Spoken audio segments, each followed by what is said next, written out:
It's no secret that running a Formula One team, or even racing in one, is a really costly affair. Teams spend millions and millions of dollars each year to gain an advantage of just 1 to 2 seconds, which can make all the difference in such a cutthroat environment. These mighty endeavors are of course bankrolled by either large corporations or wealthy businessmen who share a passion for motorsport and seek to earn acclaim as well as profits through their team's success. While you may not see them on track each weekend, they do hold a significant amount of influence in the workings of the team, thus controlling big decisions such as driver changes and so forth. So the big question is, who are these hidden billionaires in Formula One racing? And well, to answer that, let's take a deeper look.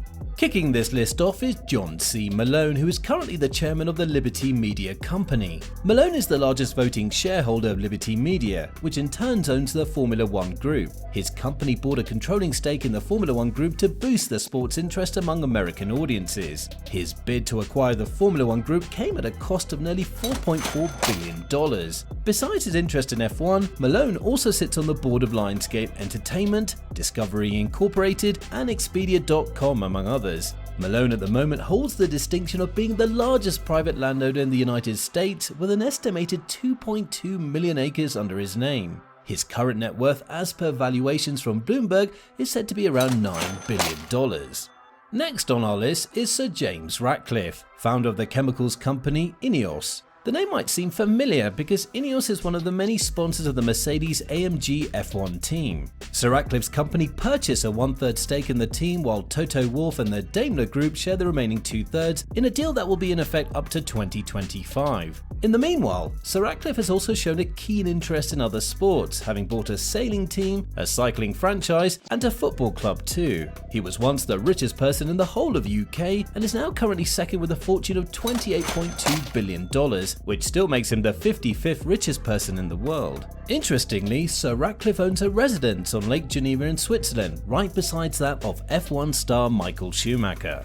Moving on, we have Mexican business magnate Carlos Slim. Owner of telecommunications giant Telmex and Telcel, Slim is not just the richest man in Latin America, but was once upon a time the richest man in the world between the years 2010 to 2013. Slim's influence in F1 comes through his investment in the Red Bull racing team as one of the many sponsors that driver Sergio Perez brought along to the team. Carlos Slim has given plenty of young Latino drivers a chance to race in different international racing series under his Escuderia Telmex initiative. Slim apparently also happens to own the largest stake in the New York Times company amongst its many investors. His overall wealth, as per sources, is estimated to reach a total of around $62.6 billion, making him the 16th richest person in the world right now. Further along, we have the man behind the Red Bull drink himself, Dietrich Mateschitz. The 77-year-old Austrian has a 49% stake in the Red Bull company and is also the one responsible for the drink's widespread acclaim because of his marketing genius. To promote the energy drink, Mateschitz focused heavily on sports, using the company to sponsor a variety of teams, players, sport franchises, and so forth. After ending his sponsorship of the Sauber F1 team, Mateschitz bought the Jaguar racing team in 2004 and renamed it to Red Bull. The next year, he bought Minardi's F1 operation in partnership with F1 driver Gerhard Berger, turning it into Scuderia Toro Rosso. Among his many investments, Mateschitz owns the Red Bull Ring in Austria, which has hosted the Austrian GP since 2014, and he's amassed a personal fortune that is said to be close to $25.4 billion. Following that is a Canadian businessman, Michael Medved Latifi. While many may know him as the father of Williams driver Nicholas Latifi, Michael is also the owner and CEO of his company, Safina Foods. Although his son is a part of the Williams racing team, Latifi has a significant holding in McLaren, having invested around $200 million for a 10% stake through his investment firm Nidala BVI Limited. Aside from his financial interest in McLaren, Latifi additionally sponsors the Williams teams through his brands Safina and Lavazza Coffee. The senior Latifi has on more than one occasion shown interest in buying the Williams team, having already loaned the struggling team a large sum through his Latris Racing company, as well as having offered to buy the team before their takeover by current owners Doralton Capital.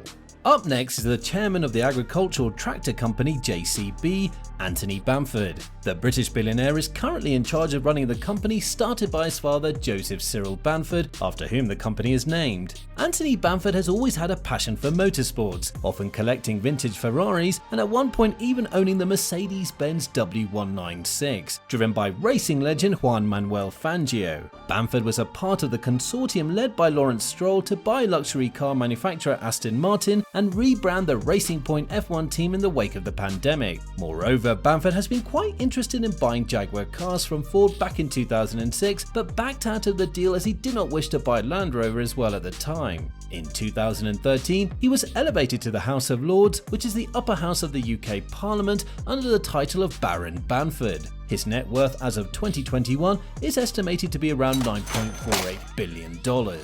Moving on, we have the heir to the Tetra Pak fortune, Finn Rousing. He, along with his siblings Kirsten and John, co-owned the food packaging company started by their grandfather. Rousing ties with Formula 1 started back in 2016 when he rescued the Sauber F1 team from financial doom by investing discreetly through firm Longbow Finance. He prefers staying in the background and has spent some quality time in the team's factory back in Switzerland. Although Rousing does not look after the day-to-day runnings of the now Alfa Romeo team, his company under the leadership of Pascal Pichy is a big part of the team's funding. While rumours had been afloat that the family were in talks with Mario Andretti to sell the team, Finn Rousing was rumoured to have still retained his 20% stake in the team, as per statements from Ralf Schumacher.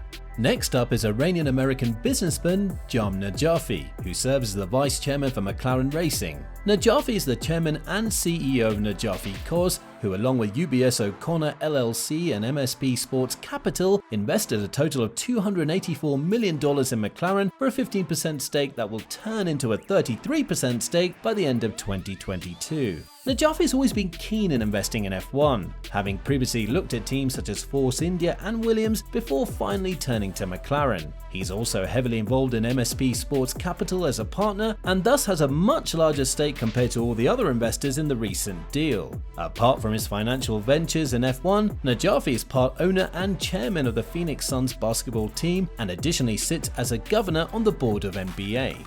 Further up is the Crown Prince of Saudi Arabia, Mohammed bin Salman, or MBS as he's more commonly known. Bin Salman is the heir to the throne of King Salman and looks after the functioning of the oil-rich state of Saudi Arabia as Deputy Prime Minister. His dealings in F1 come through the state-owned Saudi Arabian Oil Company, or Aramco, which is a long-term partner and sponsor of the Formula 1 series as a whole. This can be seen through trackside advertisements and more so at the inaugural edition of the Saudi Arabian Grand Prix in December 2021 that will be held on a newly constructed street circuit under the supervision of the Crown Prince. Moreover, the Saudi government has also hosted other FIA-sanctioned events such as Extreme E and Formula E, further promoting the sport's popularity.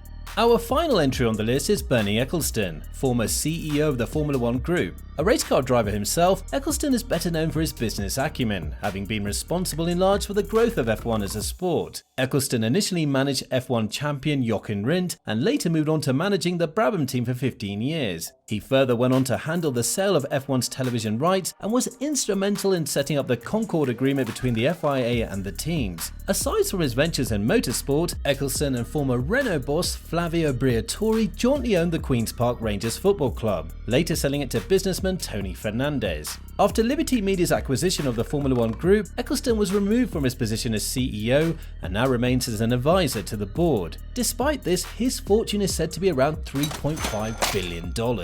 And there you have it, our pick of 10 billionaires in F1 who have remained out of the spotlight. And if you like this video, then don't forget to like, share and subscribe to Pitstop.